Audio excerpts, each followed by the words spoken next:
نبی کے طریقے کو, اپنے نبی کی سیرت کو چھوڑ دیا ہے. یہی وجہ ہے کہ ہم ہلاک ہو رہے ہیں, ہم تباہ و برباد ہو رہے ہیں. کل وہ 313 تھے, پوری دنیا میں ان کا غلغلہ تھا, ان کا دبدبا تھا, ان کا روب تھا. لوگ جانتے تھے کہ سچائی چاہیے تو کسی مسلمان کے پاس چلے جاؤ. لوگ جانتے تھے کہ اپنی امانتیں باحفاظت چند دنوں بعد چاہیے تو کسی مسلمان کے حوالے کر دو. لوگ جانتے تھے کہ اگر صفائی اور ستھرائی دیکھنا ہے, بالکل نیٹ اینڈ کلین ایریا دیکھنا ہے تو مسلمانوں کے علاقے میں چلے جاؤ. لیکن میرے عزیزوں, کیا آج ہمارے اندر یہ تمام چیزیں ہیں؟ جھوٹ کا نام آتا ہے تو ہندو ہم سے نفرت, غیر مسلم ہم سے نفرت کرتے ہوئے نظر آتے ہیں کہ ارے مسلمان کے یہاں تو اس قدر جھوٹ پنپ چکا ہے, مسلمان کے یہاں اس قدر امانت میں خیانتیں آ چکی ہیں, مسلمان کے یہاں اس قدر گندگی آ چکی ہے.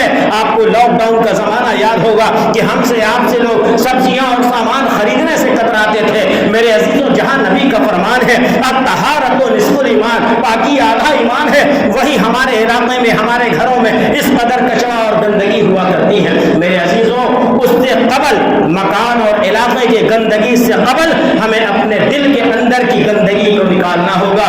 جس دل میں ابلیس نے اپنا گھر کر رکھا ہے, جس دل میں دنیا بس چکی ہے, اس دل سے ابلیس اور اس دنیا کو نکال کر, چونکہ مومن کا جو دل ہوتا ہے, مومن کا دل رب کی آماجگاہ ہوا کرتی ہے. مومن کا قلب اگر صاف و ستھرا اور شفاف ہوتا ہے, حسد کینہ اور دنیا داری سے پاک ہوتا ہے, تو رب کی جلوہ گری اس کے دل میں ہوا کرتی ہے. پھر رب تبارک و تعالیٰ اسے یہ اعزاز فرمایا کرتا ہے کہ زبان سے وہ بولا کرتا ہے اور کام ہو جایا کرتا ہے. لیکن آج کیا حال ہے کہ ہم دن بھر روتے گڑ گڑاتے رہتے ہیں, ہم دعاؤں پر دعائیں مانگتے رہتے ہیں, لیکن ہماری کوئی سنوائی نہیں ہوتی. وجہ یہ ہے کہ انہی زبانوں سے ہم نے نہ جانے کتنی دفعہ گالی گلوچ کیا ہوا ہوتا ہے, انہی زبانوں سے ہم نے کتنی دفعہ جھوٹ بولا ہوا ہوتا ہے, انہی زبانوں سے ہم نے حرام کی غذاؤں کا ذائقہ لے کر اسے اپنے پیٹ میں ڈالا ہوا ہوتا ہے. تو پھر یہ ہماری زبان اس لائق کہاں ہے کہ رب کی بارگاہ میں عرضی پیش کریں اور فوراً آنے واحد میں وہ قبول ہو جائے.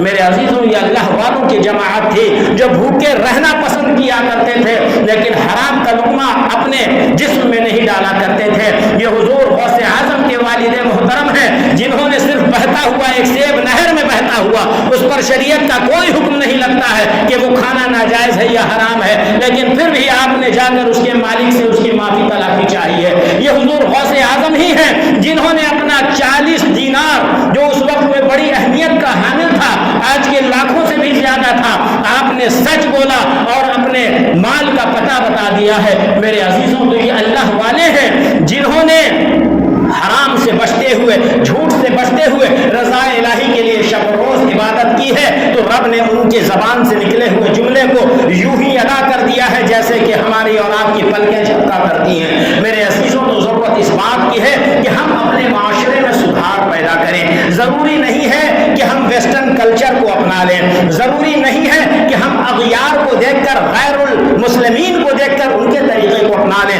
بلکہ ہمارا جو طریقہ ہے, ہمارے جو آئیڈیل ہیں, ہمارے آقا کریم صلی اللہ تعالی علیہ وسلم ہمارے آئیڈیل ہیں. طریقے مصطفیٰ کو چھوڑنا ہے وجہ بربادی, اسی سے قوم دنیا میں ہوئی بے اقتدار. اپنی عزیزان ملت اسلامیہ, ہم نے اپنے آقا ماوا ملجا کے راستے کو چھوڑ دیا ہے, اور یہی وجہ ہو گئی ہے کہ ہم تباہی اور بربادی کے دلدل میں پھنس رہے ہیں. ضرورت اس بات کی ہے کہ ہم اپنی نبی کی سیرت کو خود بھی پڑھیں, اپنے بچوں کو گھر میں بیٹھال کر, اردو نہیں آتی ہے, ہندی کے کسی ایک چیپٹر کو اٹھائیں دینی کتابوں کے اور اپنے بچوں کو سنائیں, اپنے گھر میں دینی ماحول پیدا کریں. اور یہ جو ہمارے یہاں غیر مسلمین کا طریقہ ہے کہ وہ جو ہے تلک کے نام پر اتنا ڈیمانڈ کیا کرتے ہیں, ہم اس سے توبہ کریں. اللہ کی لعنت ہے ایسے ڈیمانڈ کیے ہوئے سامان پر.